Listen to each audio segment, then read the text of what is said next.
रमता राम जपो रे प्राणी, अब तो सुन ले राम कहानी।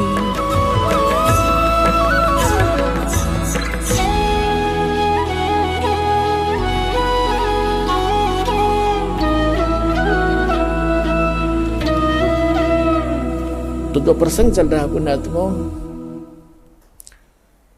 तो उस पर इन महापुरुषों को छोड़कर इस दास के अतिरिक्त वर्तमान में कोई गुरु नहीं है।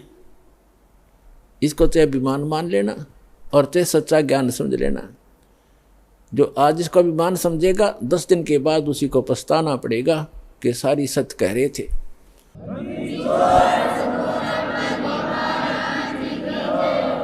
तो कहते हैं गुरु बिन काहू न पाया ज्ञाना, जो थोथा भूसड़े मूड किसाना।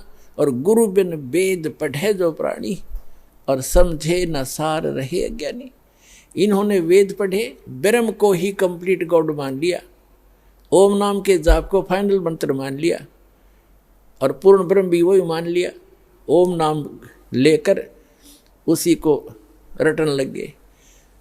अब देखो श्रीमद् भगवत गीता अध्याय नंबर 15 के श्लोक नंबर 16 और 17 में 3 पुरुष प्रमाणित हो गए, और श्रीमद् भगवत गीता अध्याय नंबर 15 के श्लोक नंबर 1 से 4 में उल्टा लटका हुआ संसार रूपी वृक्ष है, जिसके ऊपर को जड़ है, नीचे को 3 गुण रूपी शाखा है। तो ऊपर को जो मूल है वो तो परम अक्षर ब्रह्म है, और जो तना है उस वृक्ष का वो समझो अक्षर पुरुष है। अक्षर ब्रह्म कहो, अक्षर पुरुष कहो। फिर उससे एक मोटी डार निकलती है तने से, वो सर पुरुष है, उसे ज्योत स्वरूप निरंजन कहो, सर पुरुष कहो, सर ब्रह्म कहो या ब्रह्म कहो। और आगे फिर 3 देवा शाखा हैं, रजगुण ब्रह्मा, सतगुण विष्णु, तमगुण शिव जी शाखा है, और पात रूप संसार। तो ये 3 जो ब्रह्मा विष्णु महेश हैं, ये तो शाखा है उस डार की। ये इस सरब्रह्म के पुत्र हैं। रजगुण ब्रह्मा, सतगुण विष्णु, तमगुण शिव जी, ये सरब्रह्म के पुत्र हैं। और श्री ब्रह्मा विष्णु महेश जी की दुर्गा जो इनकी माता है, जो सरपुरुष की पत्नी है। और अब ये जो यहाँ प्रभु हैं, जैसे हम श्री विष्णु जी को सतोगुण भगवान भी मानते थे और कंप्लीट गॉड कहा करते थे, सत्यनारायण भी कहते थे। सत्यनारायण माने अविनाशी भगवान।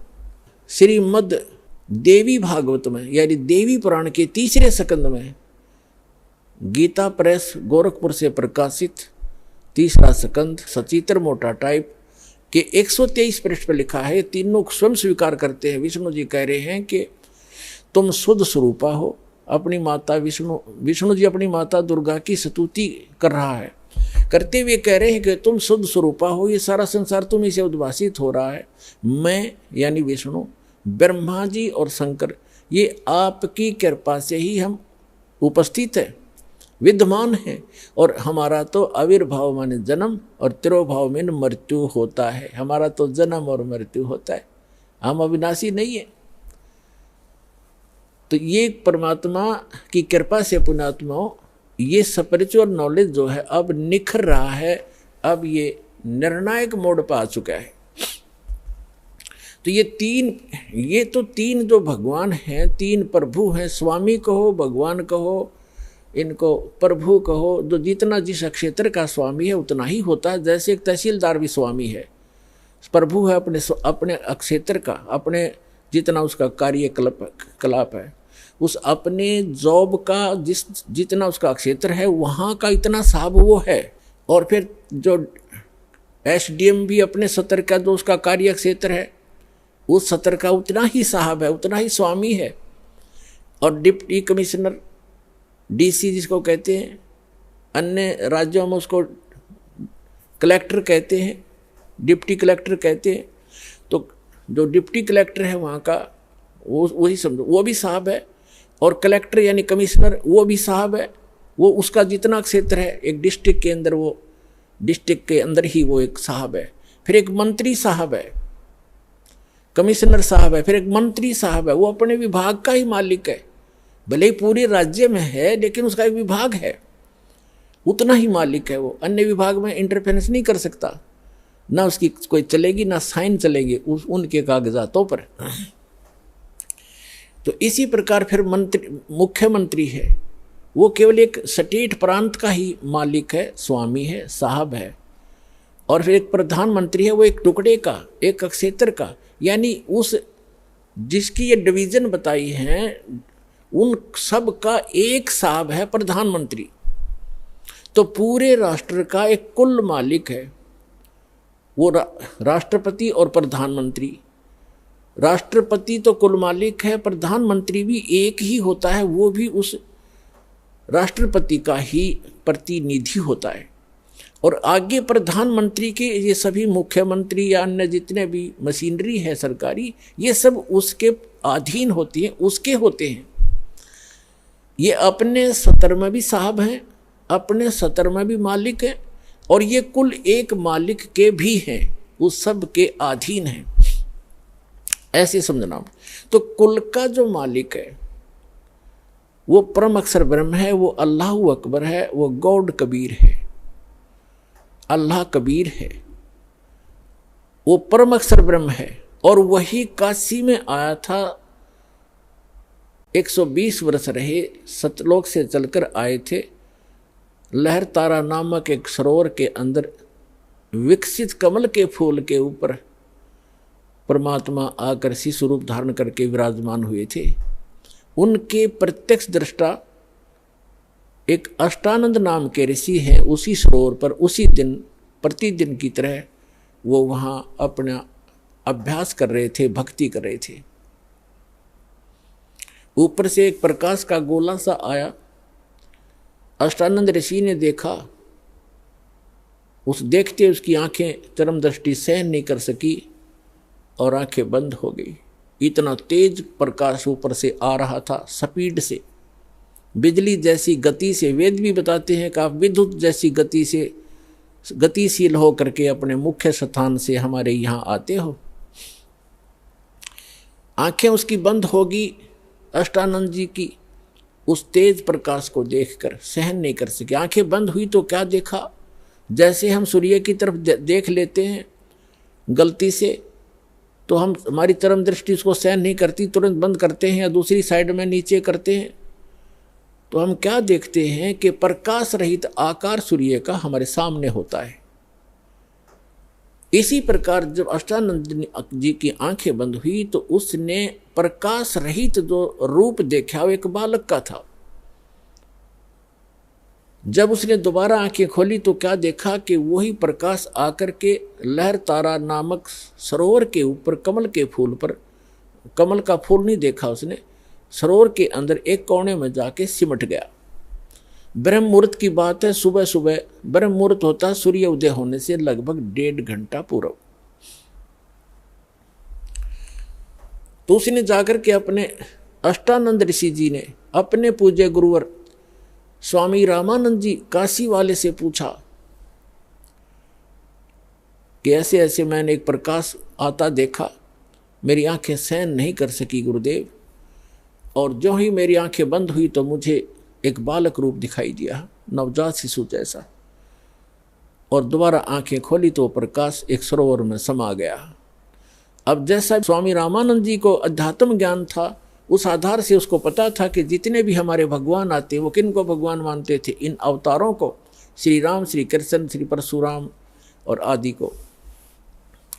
तो उसने कहा कि बेटा ये लक्षण एक ऊपर के लोकों से कोई महापुरुष आते हैं उनके लक्षण हैं, और यहाँ किसी माँ के यहाँ जन्म लेंगे, गर्भ में धारण जाएंगे और वहाँ से जन्म लेकर यहाँ कोई लीला करने आते हैं, तो ऊपर के लोकों से जब शक्तियाँ आती हैं उनको ऐसा ही तारा सा टूटा करता है, वो ऐसे ही आते हैं। तो जैसा उसको ज्ञान था, अध्यात्म ज्ञान स्वामी रामानंद जी को परमात्मा के मिलने से पहले, वो अपने शिष्य की शंका का समाधान कर दिया, वो संतुष्ट हुआ। तो कहने का भाव जो प्रसंग आप वहीं आते हैं कि वो परमात्मा स्वयं ही सतलोक से चलकर आते हैं या शिशु रूप धारण करके अपना आते हैं, और फिर लीला में तरीके से बड़े होते हैं, छोटी ही आयु में बड़े बड़े विद्वानों के छक्के छुड़ा देते हैं। तो वो परमात्मा स्वयं आकर के ये ज्ञान देते हैं। तो उन्होंने आकर के जो ज्ञान बताया है, तो वो परमात्मा उन्होंने आकर के सच्चा ज्ञान बताया है जो तत्व ज्ञान कहलाता है। अब जो प्रसंग चल रहा है कि वेद के गीता, श्रीमद् भगवत गीता, हाँ ये चार परमात्मा यानी तीन तो ये प्रभु हो गए, सरपुरुष, अक्षर पुरुष और परम अक्षर पुरुष, सरब्रह्म, अक्षर ब्रह्म और परम अक्षर ब्रह्म, इनकी सबकी सतीथि होगी। जैसे पूरे ये तीन लोक के अंदर, एक ब्रह्मांड के अंदर ये तीन लोक हैं, पृथ्वी लोक, पाताल लोक और ऊपर स्वर्ग और नरक, इकट्ठा ही उसको स्वर्गलोक ही कहते हैं। इन तीन लोकों के ऊपर ये तीनों प्रभु, रजगुण ब्रह्मा, सतगुण विष्णु, तमगुण शिव जी, ये समझ लो एक विभागीय मंत्री है और तीनों लोकों पर ही इनका एक एक विभाग पर अधिपत्य है। ये इतने प्रभु हैं, इतने स्वामी हैं। और जो इनका पिता है, जो सरब्रह्म है, ये ऐसे ऐसे 21 ब्रह्मांडों का स्वामी है। एक ब्रह्मांड के अंदर ये स्वयं मुख्यमंत्री का रोल करता है, ये समझ लो। और सरपुरुष, अक्षर पुरुष जो है, उसके अलग से 7 संघ ब्रह्मांड हैं, वो भी ऐसे ही प्रत्येक ब्रह्मांड में स्वयं ही मुख्यमंत्री का रोल करता है और वहां की व्यवस्था वो ऐसे ही करता है। वहां के ब्रह्मा विष्णु महेश अलग होते हैं। और जो परम अक्षर ब्रह्म है वो कुल मालिक स्वयं ही है। उसके असंख्य ब्रह्मांड है, असंख्य, जिनके अंदर 7 संख्य ब्रह्मांड अक्षर पुरुष के भी इंक्लूड हैं और 21 ब्रह्मांड ये सर पुरुष के भी इंक्लूड। इन सब के ऊपर कुल का मालिक है वो। ये अपने सत्र के भी मालिक हैं प्रत्येक, जैसे ब्रह्मा जी रजोगुण विभाग के तीनों लोकों में मालिक है। जैसे एक मंत्री होता है स्टेट के अंदर, जैसे हमारे सेंटर के मंत्री समझ लो, सेंटर का जो गृह मंत्री है वो भारतवर्ष के सभी राज्यों के ऊपर उसका आधिपत्य है, लेकिन एक विभाग का। वित्त मंत्री है सेंटर का, केंद्र का, तो वो सभी राज्यों के ऊपर मंत्री आधिपत्य है उसका, लेकिन अपने वित्त विभाग का। ऐसे ही अन्य की स्थिति समझे। अब हम आते हैं कि जो इन ब्रह्मा जी की पूजा कोई करते ही नहीं, ये तो इन रिजेक्ट करवा रखा हमारे धर्म गुरुओं ने। लेकिन ये भी हमारी गलती रही है, क्योंकि जैसे गृह मंत्री है अपने यहाँ का, जैसे स्टेट का, तो गृह मंत्री के जो बेनिफिशियल काम है, जो लाभ देने वाले कार्य हैं, वो जनता को गृह मंत्री से अधिक मिलते हैं। इसलिए गृह, एक सैर सपाटा मंत्री हो, जैसे ये पर्यटक मंत्री कहते हैं, हाँ पर्यटक मंत्री पर काम घूमे जाओ, उसका कोई विशेष लेन देन है नहीं। और गृह मंत्री के पास तो बहुत कुछ जनता को सहायता देने, सुविधा देने का अधिकार होता। इसलिए गृह मंत्री को उत्तम मान लिया, लेकिन इनकी पावर एक जैसी है मंत्रियों की, एक ही जैसी इनकी क्वालिफिकेशन होती है, एमएलए से ही बनते हैं, ऐसा समझो। तो ब्रह्मा जी को ना मानना ये भी हमारी बुद्धि कमजोर ही समझो। अब कभी उससे भी तो काम पड़ सकता है, ऐसा जरूरी नहीं कि उसके स्तर का कोई काम ही नहीं आएगा, उससे विरोध नहीं, आदरणीय से भी होते, ऐसे समझ कर चलो। ये स्पिरिचुअल, कंप्लीट स्पिरिचुअल नॉलेज यानी संपूर्ण अध्यात्म मार्गदास आपके रूबरू कर रहा है। कई बार समझोगे, सीडी ले जाना, बार बार सुनना, क्योंकि बच्चा कोई 1 महीने में ही BA MA MSc नहीं कर लेता, समय बहुत लगता है। फिर करने के बाद देखना उंगलियों पर हो जाता है उसके सारा सिलेबस, ऐसे ही आपके हो जाएगा।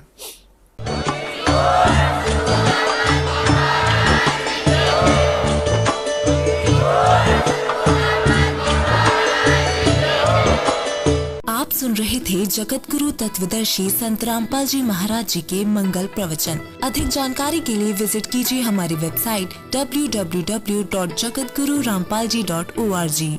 संत रामपाल जी महाराज जी के शुभ आशीर्वाद से पूरे विश्व भर में 500 से भी ज्यादा नाम दीक्षा केंद्र हैं, जिन पर संत रामपाल जी महाराज जी द्वारा ऑनलाइन निशुल्क नाम दीक्षा दी जा रही है। अपने नजदीकी नाम दीक्षा केंद्र का पता करने के लिए संपर्क करें 8222880541।